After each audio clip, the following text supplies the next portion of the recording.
Ingin tambah ilmu dan wawasan Islam meskipun di rumah aja? Yuk like dan follow fanpage terbaru Buya Yahya Official.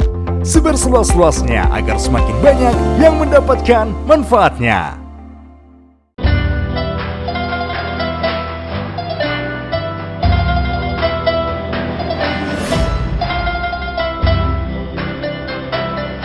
Assalamualaikum.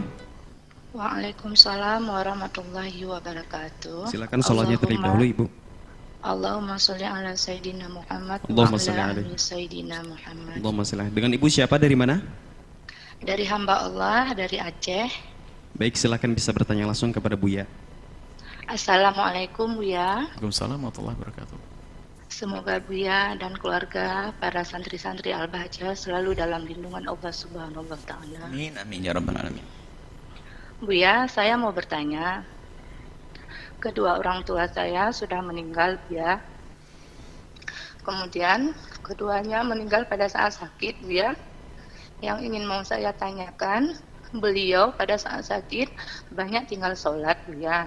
Apakah sholat beliau bisa digantikan dengan membayar kafarat atau bagaimana, Buya? Begitu juga dengan puasanya, apakah saya bisa membayar fidyah puasa kedua orang tua saya, Buya?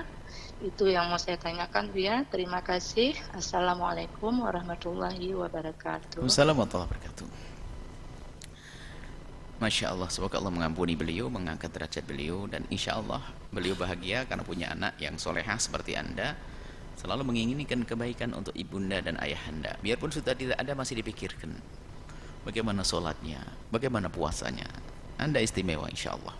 Dan hendaknya semua anak harus berpikir begitu, berpikir kebaikan untuk orang tuanya. Na'udzubillah, ada anak kerjaannya yang nyakiti orang tua. Tapi ada orang dipilih oleh Allah kerjaannya bagaimana menyenangkan orang tua. Baik, orang tua Anda wafat dalam keadaan sakit, semoga diampuni. Dengan sakit akan diampuni Allah, diangkat derajatnya. Begitulah orang sakit dari orang yang beriman. Adapun sholat yang ditinggalkan oleh orang tua Anda boleh milih dalam madhab kita Imam Syafi'i. Anda boleh milih. Yang pertama adalah sholatnya tidak diqadha dan juga tidak dibayarkan fidyah. Itu madhab yang pertama yang dikukuhkan dalam madhab Imam Syafi'i. Sudahlah, biarkan berlalu karena beliau adalah tidak mengerti atau sakit atau bagaimana. Semoga Allah mengampuni. Banyak doa saja untuk beliau. Ini pertama. Yang kedua, pendapat yang kedua, Anda boleh milih. Dan sengaja kami beberkan begini supaya mengukur masing-masing kemampuannya masing-masing. Selagi ini perkataan ulama, kita hadirkan semuanya. Yang kedua adalah disamakan dengan puasa. Jika Anda mampu dan ada rezeki, boleh Anda bayarkan setiap kali sholat 1 mud. 1 mud itu adalah 6 sampai 7 on. Antara 6 sampai 7 on. 62, 6,2, 6,5, 6,7 on lah kurang perkiraannya. 6,7 on. 6,7 on atau 6 sampai 7 lah, kurang beli antara 6 on sampai 7 on. Setiap satu sholat. Setiap satu sholat. Anda hitung, kalau Anda punya rezeki, mungkin Anda orang yang kaya raya. Jika tidak, maka pendapat yang ketiga adalah bisa diqadha oleh ahli warisnya. Disamakan dengan pendapat yang kedua dalam puasa, yaitu diqadha'i oleh ahli warisnya. Makanya itu semua adalah selagi, kalaupun tidak diapa-apain tidak dosa. Misalnya enggak diqadha'in, enggak dibayarkan fidyah, tidak dosa ahli warisnya. Ini adalah urusan sholat. Adapun urusan puasa dilihat dulu.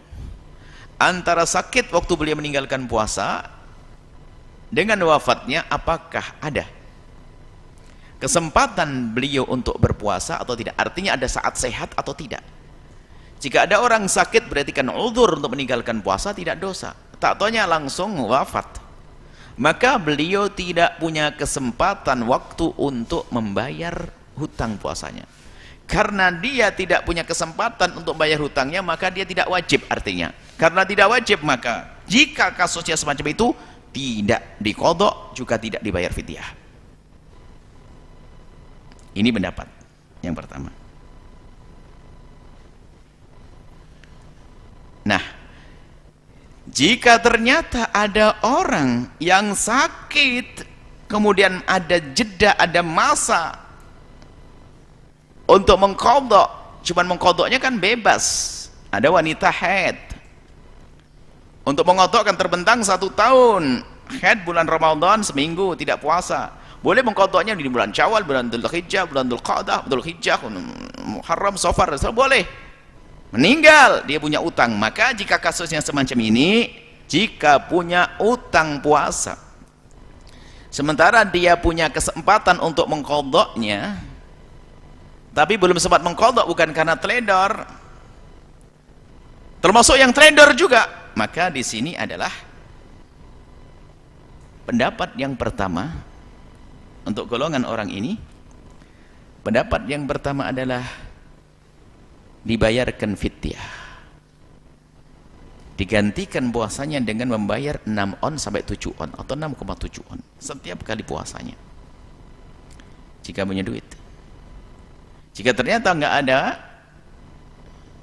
maka digantikan oleh ahli warisnya, sehari puasa diganti sehari. Baik, bagi yang mengambil pendapat dibayarkan fidyahnya, berarti itu utang kepada Allah, maka diambilkan dari peninggalan harta warisnya sebelum dibagi. Jika tidak punya, boleh dibayarkan oleh ahli warisnya bagi yang punya. Selesai. Seperti itu.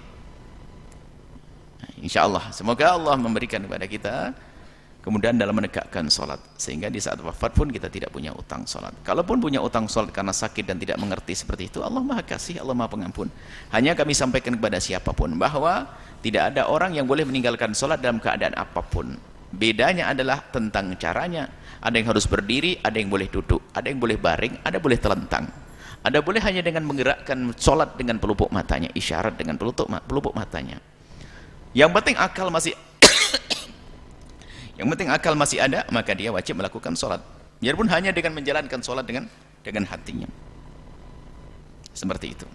Kalau sudah tidak bisa menjalankan sholat dengan hatinya, ya tadi disolati sudah wafat, selesai. Jadi tidak ada orang boleh meninggalkan sholat, tapi caranya yang gampang.